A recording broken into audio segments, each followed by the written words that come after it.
What does a dedicated women's cancer center actually mean? Women need that exclusive space. Their health has been ignored for the longest that we know. We are looking ahead. We are not just concentrating on the treatment. We want to know what is she going to be like, say, 6 months after her treatment. Supposing somebody comes here with a diagnosis of cancer is made, how is it different in the sense that is the support right from the beginning, or is it after the treatment? Maybe a bit more details. Yeah. So from the moment they step in, they are greeted by women who take them to the treating doctor. Do you take any special efforts to bring this sort of focused effort for her? If you give a structure to the whole thing, Yes. it makes it easier to deliver it similarly every time. Yes. And that is what excellence is all about. As you say, I think the more people come to know that there is something like that, maybe it wasn't asked for earlier because people didn't think it was, they thought it was another hardship they had to undergo, and why, and just... When we do an axillary dissection, we know, which is removing all the lymph nodes from the armpit, you would actually end up with arm swelling in 20 to 25% of women who undergo that procedure. And it's a lifetime risk. Keep focusing on that area, you start thinking of what else can we do to make it better. What would you be a message? I think that it is high time that women prioritize their health. Welcome to Athenaa Unfiltered, a series of podcasts presented by the Apollo Athenaa Cancer Center for Women. And I'm Dr. Srimati Chidambaram here, joining you from the Athenaa Women's Cancer Center at Delhi. Athenaa is not just another cancer center. It represents a shift in thinking where science, sensitivity, and specialized infrastructure come together to create an environment that is built around women's realities, not just their diagnosis. At Apollo Athenaa, the idea is not just treatment, but it's about redesigning how women experience cancer care itself. Today's conversation is about what happens when healthcare moves beyond just treating disease and begins to shape the entire ecosystem of support, clinical, emotional, and deeply personalized. And I couldn't think of a better person to explore this than with someone who has walked beside countless women during their most vulnerable moments. Dr. Geeta Kadeprat. Dr. Geeta is Senior Consultant, Breast Surgical Oncology, Oncoplastic Surgery, and lead at the Apollo Athenaa Women's Cancer Center. She is a breast surgeon with over 25 years of experience with rigorous surgical training and global exposure in breast surgical oncology. She has trained and worked in renowned breast units all over the world, including overseas fellowships, adding depth to her clinical judgment and operative skills. I think, Dr. Geeta, for you, this sounds like something that's your lived reality. To many of us, it sounds like a concept, but this is something you do every day. So thank you so much for joining us today in this conversation, where we're going to talk about why a dedicated women's cancer center. So first, let me begin by asking you, what does a dedicated women's cancer center actually mean to you? So, it is like more than a lived reality, it is a living dream. I always think that, women need that exclusive space. Their health has been ignored for the longest that we know. Even in a big, large center, they seem to get lost. They're not able to express themselves. The care there is very, very fragmented, unlike in a dedicated cancer space where everything is under the same roof. And you're not just talking the cancer treatment bit, you're talking a lot about her, because it's not just a disease that we're treating. This is an individual with unique needs, which often gets kind of lost in the humdrum of a comprehensive, large cancer center. So what I know from a women's cancer center perspective is that we are looking ahead. We are not just concentrating on the treatment. We want to know what is she going to be like, say, 6 months after her treatment. is she going to be the same person or a better person than what she was, So that is a very, very important part of that philosophy. And I think women need that handholding.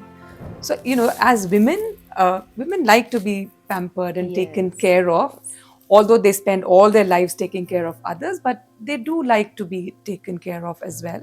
And when they're going through such a serious disease like cancer in their journey, then, they need to be seeing ahead. They need various aspects of care that have to be spelled out to them so that they can kind of reach out to us and are able to get the benefit of whether it is psychological handholding or whether it is emotional. We rarely talk about their sexual needs. We don't talk about what happens to their bone health. So we do, but it is all very, very fragmented. But in this center, and this is what we are seeing as we are going, the women are absolutely pleased to be in this center. They really appreciate the effort that goes into making this center what it is. So we address all those issues.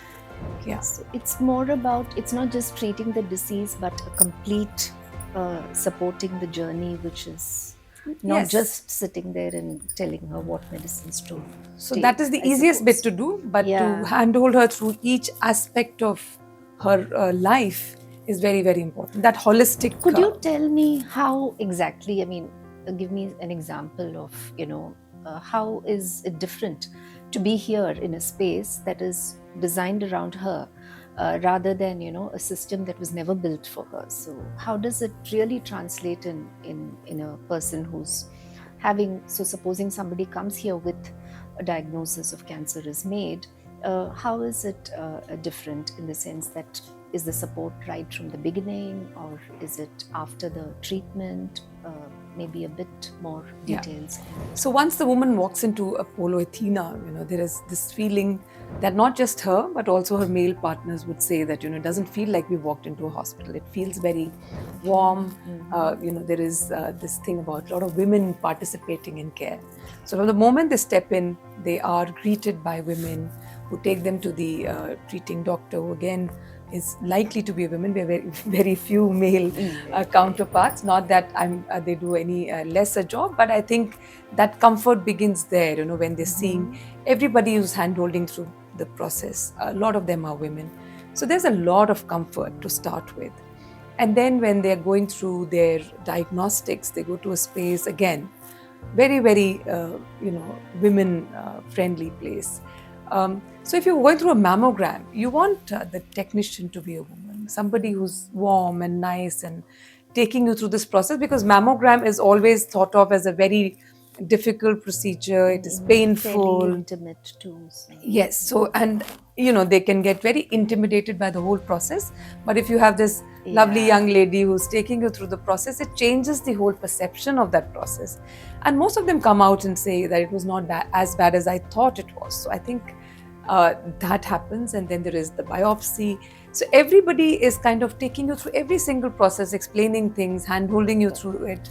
And somehow, they do believe in the process. You start believing in it because you're seeing that there is a lot of warmth and there is a lot of efficiency in the whole process. And hope as well. Yes. It's confused. And even when they go to the daycare, where it is going to be chemotherapy and it is not easy, they want to know what happens to their hair, what is going to happen to their skin, nails. So we have a dermatologist in the system who's going to talk to them about how to take the best care of their skin and nails during this process. And the hair, of course. Hair is such an important aspect of their femininity. They don't want to lose their hair. And of course, we have the ability to, use scalp cooling devices to minimize it. It does not prevent it completely, but yes, to minimize it. And there are takers. They say, whatever we can do to minimize it, they would take it. So I wonder how many times that one makes that effort to offer these little things. It may seem little to us, but to the person who's going through that, it is huge. I think that's probably much more remembered and helps them to transform more than the actual treatment, which might be curing or changing the outcome of their disease, but they remember these things. The small things that you do for Yes, them, of even if it course. is somebody, I remember very clearly that, one of my colleagues would hold the hand of a patient while she's undergoing, just before she goes under anesthesia before surgery. And she remembers that. She'll come back and say, that was such a lovely Yes. gesture, but, so I think Athenaa is about those small gestures, those small things that may skip our notice, but are important to patients also. So may I ask you, how do you train the entire ecosystem to, because this is something that is more difficult to teach, and including there are male colleagues too in the system. So do you take any special efforts to bring this sort of, focused effort for her? So I think empathy is kind of inbuilt in women. So that makes a large part of our job easy, because if you're a large number of women, so it kind of comes in naturally. But of course, there are training sessions, because we don't want to miss out on things also. So if you give a structure to the whole thing, it makes it easier to deliver it similarly every time. And that is what excellence is all about. But what do you think, to talk a little bit more about conventional cancer centers, of course, there are numerous cancer centers all across the country, in the government setup, private, public, different ones, all delivering good outcomes. But what are the challenges that, I know that we spoke a bit about the humdrum of those kind of institutions, but in your experience, how does a woman experience that differently? What are the challenges that she faces when she's just lost in that sea of the OP and going into a conventional place where it's all very, very probably efficient, probably clinically excellent, but somewhat distant and cold? So you're probably right, because she is just another patient there. And another thing that they very, very constantly talk about, because we are kind of breast and gynae focused, they would say that, so we have a comparison also, because we have a comprehensive cancer center also in the Apollo ecosystem. So they would compare and say, there it was, I was completely lost. There was no identity to that person. And she was surrounded by a lot of other cancers where one would get really intimidated with a lot of tubes and things running out of patients waiting in the outpatients. It can actually be quite a scene there. So she does not identify with that. She wants to be in a space which gives her more dignity, which takes care of her privacy, and she wants to be, she wants to have her gender protected also. So so this is an unspoken need. See, if you have to get treated for cancer and there is no women's centric cancer center, you would still get yourself treated, even if you have to go through the hardships of being in a comprehensive center.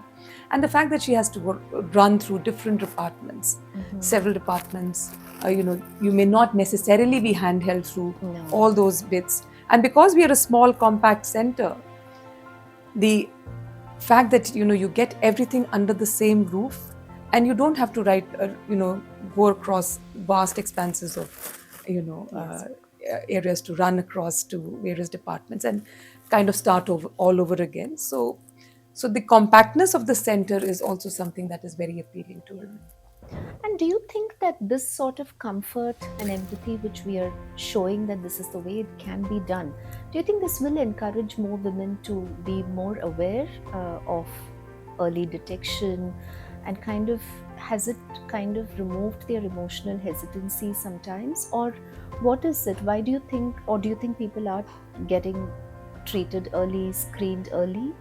Would this also help in awareness and education? Absolutely, because I think we cannot keep treating disease. We have to prevent. We have to come to a point when we are preventing it or detecting it early in the case of breast cancer.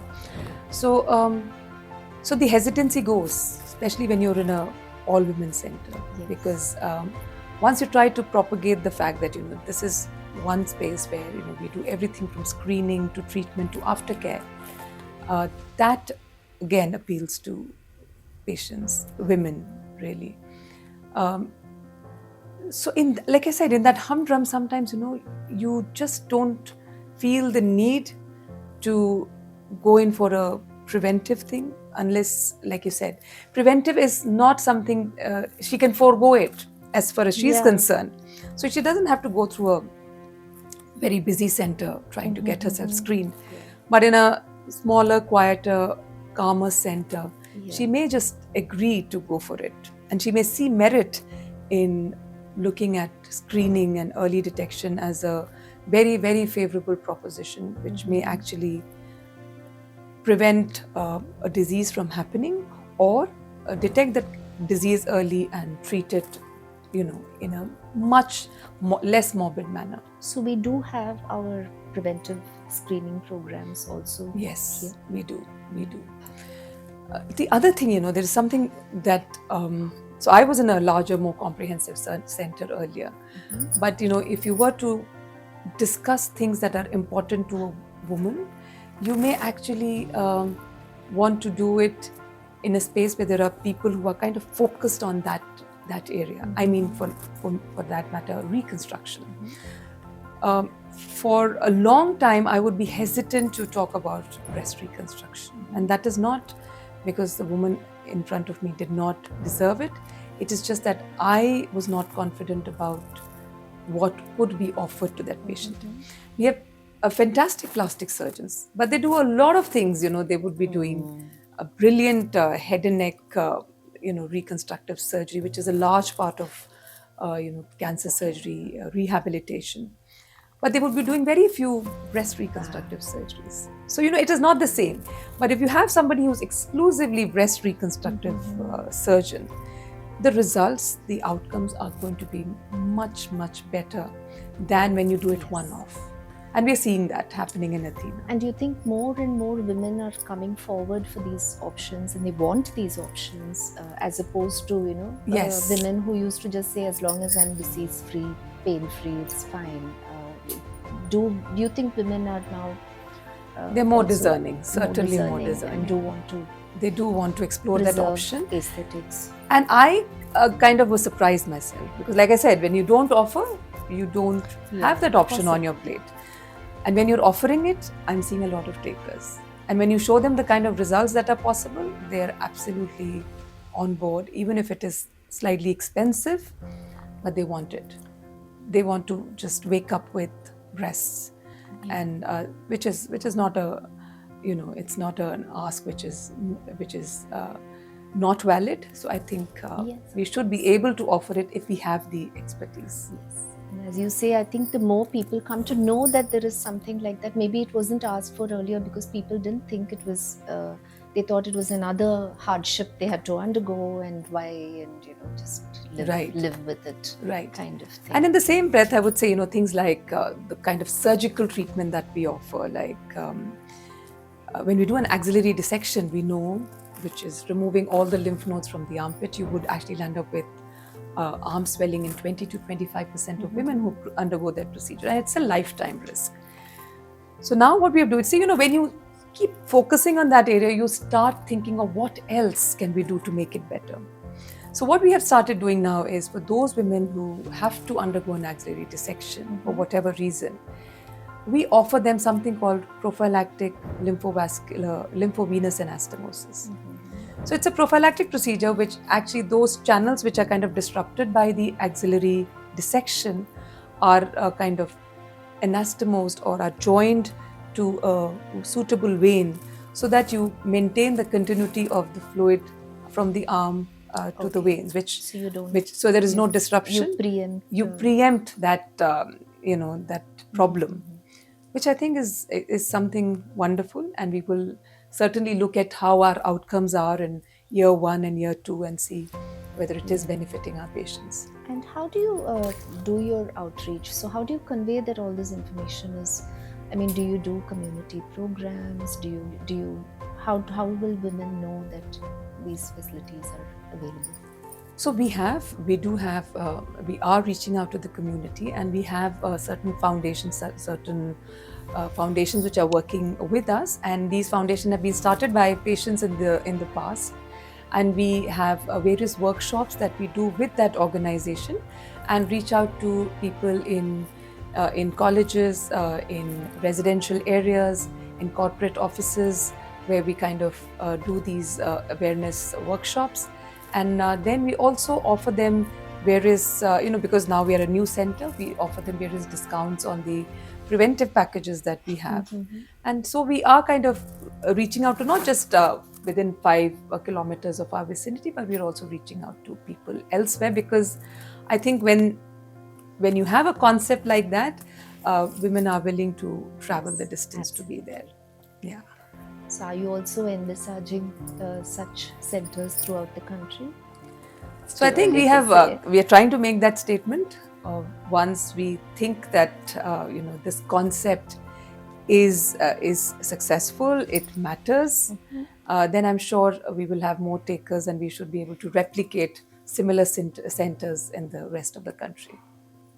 So we are also closely now coming towards Women's Day, and this is the time when people traditionally advise women on health, on everything really. So I would like to kind of close this session by asking you to give a message to women listening. I think that it is high time that women prioritize their health. Your life matters, and you have to make sure that you do the right things at the right time and not procrastinate over your health. That is what I would like to tell them. Thank you, Dr. Geeta, for this lovely overview about what women's cancer care should look like and what it's already looking like at Athenaa. So to all of you who have listened to this podcast, do prioritize your health, as Dr. Geeta said, and maybe start seeing women's health as not something that is like a very reactive process, but something that is a priority and something that is proactive. So do share this with people who you think might need to listen to this, and may we all be strong, may we all be in perfect health.